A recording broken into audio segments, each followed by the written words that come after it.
This is the Teenage Engineering EP-133 KO2. It's the hottest item to hit the synth and groovebox market in a while.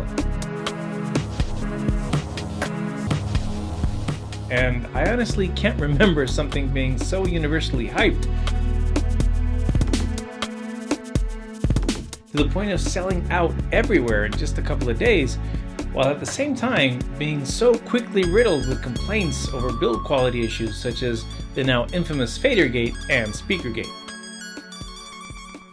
I myself was lucky enough to grab one of these on the first batch, and after locking myself away in the studio for a couple of days without food, water, or bathroom breaks, I want to give you my thoughts on this controversial device, beyond the spec sheet, from an everyday user's perspective. This is my 5 deal breakers and 5 killer features of the KO2, so you can decide for yourself if this indeed is worth your hard-earned cash. Number 1, quality control. Now, $300 might be an entry-level price for a teenage engineering product, but it is not entry-level money by any measure. Whatever product you buy, be it $30 or $3,000, the bare minimum is that it should be fully functional when coming straight out of the box. And in the case of the KO2, there have been multiple reports of faders not working on arrival, or in other cases it was assumed that the faders broke when putting on the plastic cap, which admittedly requires a lot of force to push down. Now, in my case, I was honestly very nervous when putting this thing on, and I even went so far as to borrow my wife's orthodontic pliers just to secure the fader shaft while I was fitting the cap. Now, thankfully, my fader works just fine, so I can't say I've had a problem. But other reports include Bo Beats' speaker not working and John Makes Beats having a problem with the memory that tells it that the drive is full when it's clearly not. Now, before we all grab our torches and go storming into the Teenage Engineering headquarters, I would advise a word of caution and like to add that we have really no idea how many units were sold and shipped. If there are 40 people with broken units, it's not quite the same if we're talking about 40 out of 200 or 40 out of 5,000. Now, no matter the percentage, I really hope that they will answer every single one of their customers who invested in this product and got a lemon. This might be the biggest reason not to buy the KO2 thus far. Number 2, effects in groups and not individual pads. One of the big attractions of the KO2 were the built-in punch-in effects and the now infamous fader to live tweak your tracks on the go, much like an unholy blend between the SP404 and the Octatrack.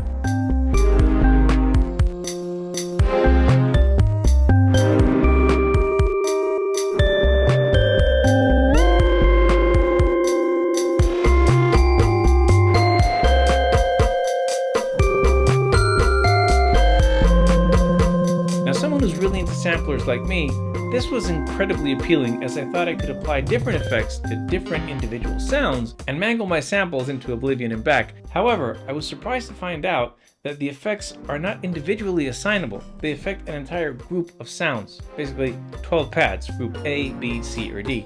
So if you want to send pad B6 into the delay, you're going to have to send the entire group B into it as well. No resampling. This one's pretty self-explanatory, but yeah, you can't resample any internal sounds, at least not on this firmware version. That means that you can't really build on the samples you started to mangle. You might pitch shift it, trim it, chop it up a bit, maybe add an effect here or there, but that's pretty much as deep as you're gonna go. If they add anything at all in an update, I would hope it's this, so we can truly unleash the KO2's power. Number 4, treatment of live incoming audio. The way that the KO2 handles live audio is a bit strange, because you can affect the live incoming audio with the master effects, but you can't do much else with it. Let me show you. In this pattern, I'm sequencing the O coast, and we're hearing it live into the KO2. Now, I can affect the level of the incoming audio, and I can also send it to the master effects. So here, I'm sending it to the reverb. So it does have the capability of processing that external audio. However, if I want to affect it with a punch-in effect, I'm not going to be able to. So if I try to use the low-pass filter, no dice. And that's especially jarring when you have it in the mix with the other groups. Like for example, we have this mix, right? So if I punch in the low-pass effect, it'll just affect my sampled sounds. And my last gripe with the way that this thing samples is that in order to sample something, you have to necessarily have a pad held down. You can't just set a threshold and choose a pad and then start playing something, for example. You have to have something pressing this thing down, and I want to keep this channel PG-13. So I guess a solution might be just using like a battery, for example, and there we go. Okay, so those are my 5 major pet peeves. Now, before I dive into what I really love about the KO2, let me just say for transparency's sake that this unit was not given to me by anyone, nor was this video sponsored, and Teenage Engineering has no idea I'm even making this video. This is my opinion as someone who bought it from a store just like the next guy. So these are my 5 killer features on the KO2. Number 1, the sample library. Whatever your feelings towards Teenage Engineering and their products, one thing that these people absolutely nail are their sample libraries. The one on the KO2 was made by The Count, and you can definitely taste the quality.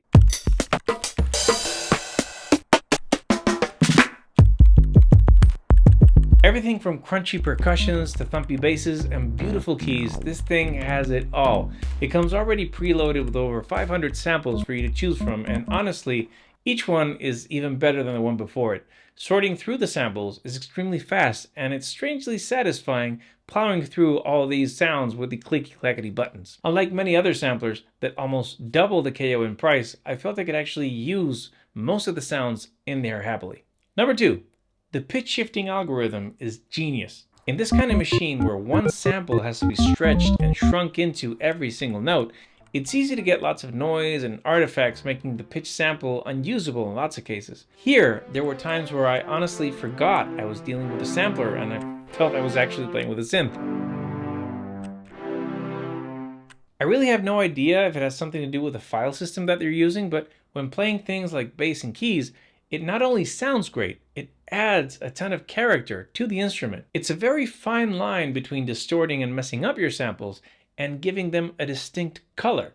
On the KO2, it's definitely the latter, and I always felt that the results were musical and usable. This also holds true when sampling using the internal mic, and some of the most fun I've had with this device is with sampling my own voice into it and messing around with the pitch and time, as well as adding effects and playing around with the sample chromatically. Welcome to the Midlife Synthesist. Welcome to the Midlife Synthesis. Welcome to the Midlife Synthesis. Welcome to the Midlife. Welcome to the Midlife. Welcome to the Midlife Synthesis. Welcome to the Midlife Synthesis. Welcome to the Midlife Synthesis.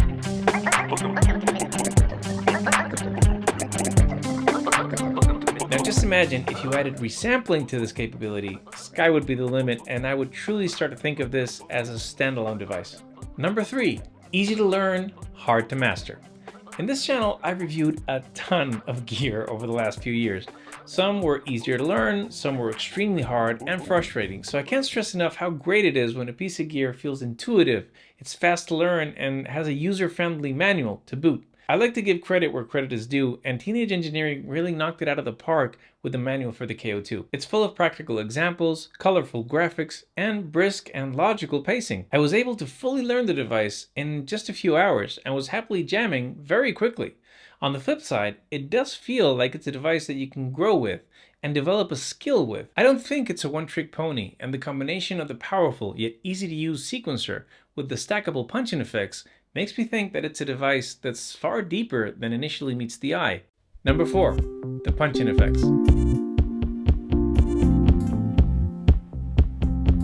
One of the things that people love about the SP404 is the ability to trigger sound effects on the fly and make the effects part of the live performance.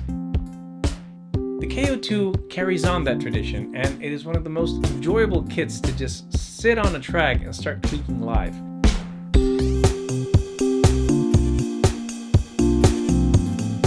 Teenage Engineering have managed to pack in a surprising amount of hands-on control with a very limited amount of knobs and buttons, and they managed to do so in a way that feels very put together and logical. The pressure sensitivity on the pads feels organic and responds very well, even if some of the effects have strange pressure curves or weird throws with the fader. The fader function itself often leads to unexpected and wild results, and with a few button combos here or there, you can really open up a relatively simple pattern into an entertaining and dynamic live performance. Number 5. Finally, and perhaps most importantly, this thing is fun with a capital F. I want to pause a bit and honor 3 crazy people I admire very much. the 3 original cast from British Top Gear. If you don't know about them, they used to run a show reviewing and testing different cars, from the most expensive Lamborghini to the cheapest hatchback. I only bring them up because they were able to review a Ferrari and a Ford Focus on the same breath, not judging each against each other, but judging them each on their own categories and their own merits, considering who they were made for and for what purpose. I want to try and do the same here.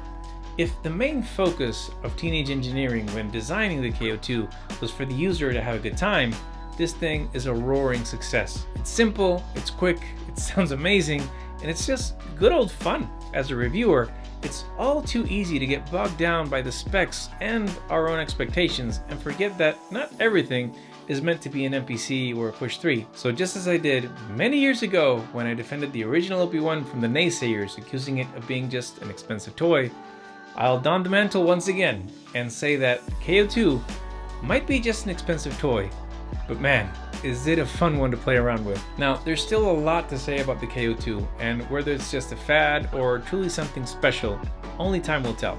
As always, thank you so much for watching. I hope you found this video useful or at least entertaining. Have a great week. We'll see you next time.